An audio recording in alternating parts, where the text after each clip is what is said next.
오늘 말씀 보면은 갈릴리 호수 근처에 있는 거라사라는 도시에 한 귀신 들린 사람이 있었습니다. 그 사람은 한 귀신이 들린 게 아니라 많은 귀신에게 사로잡혀서 고통을 받고 있었습니다. 마침 그곳을 지나는 주님께서 그 안에 있던 많은 귀신을 다 내쫓아 주시고 그를 건강하고 온전하게 치료하셨습니다. 놀라운 역사죠. 오늘 말씀은 이 수많은 귀신을 쫓아낸 기적에 초점 맞춰져 있는 것이 아닙니다. 그 놀라운 기적 이후에 삶에 초점이 맞춰져 있습니다. 놀랍고 행복한 기적을 경험한 이 사람은 주님, 내가 주님을 떠나지 않겠습니다.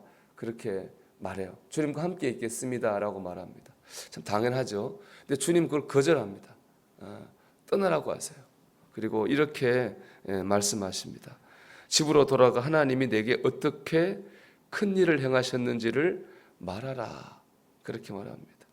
주님은 그 사람에게 집으로 돌아가서 전도하라. 그렇게 명령하신 거죠. 이 말들은 그는 돌아가서 자기 가정뿐 아니라 자기가 사는 온 성에 자기가 받은 은혜를 전하고 나누었습니다. 왜 주님은 함께 하겠다고 그 사람을 떠나라고 했을까요? 전도하라고 했을까요? 이것이 바로 은혜 받은 사람을 향한 주님의 기대입니다. 우리도 기대가 있잖아요. 은혜 받기 원하고 축복받기 원하는 기대가 있는 것처럼 주님도 우리를 향한 기대가 있습니다. 그 기대는 뭐냐? 주님께 받은 은혜를 전하는 삶을 사는 것입니다. 왜냐하면 기독교는 혼자 믿는 종교가 아니기 때문에 그렇습니다. 혼자 치유받고 혼자 은혜 받고 혼자 구원받고 혼자 행복하고 이런 종교가 아닙니다.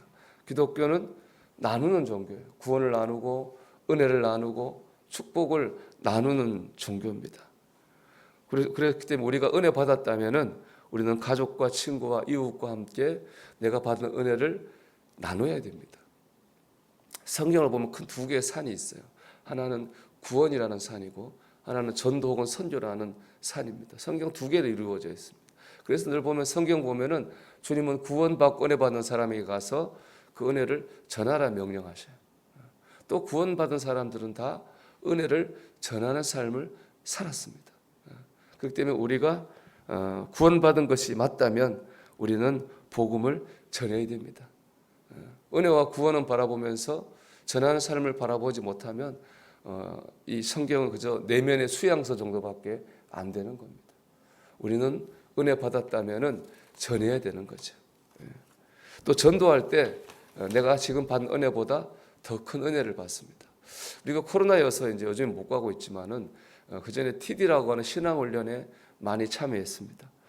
간 사람들은 많이 은혜를 받죠. 근데 이렇게 은혜 받은 사람 중에서 그 다음에 봉사자로 가는 사람들이 많습니다. 봉사자로 가보면요, 또 더 큰 은혜가 있습니다. 그때 내가 섬김 받을 때 은혜보다 내가 봉사자로 온 사람들을 섬길 때 더 큰 은혜를 받습니다.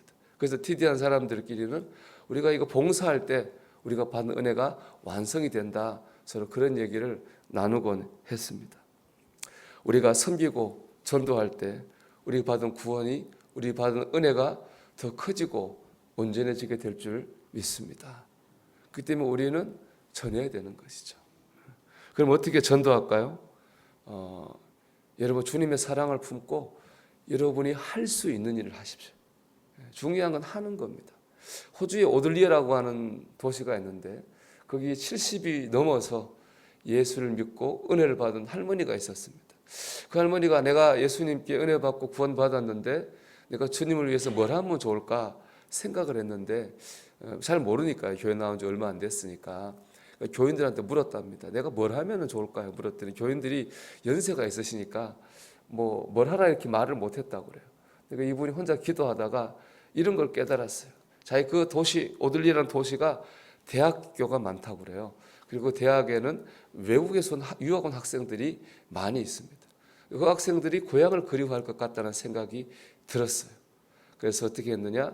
자기 집에서 외국에서 유학 온 학생들에게 주일날 오후에 차를 대접하기로 결심했습니다.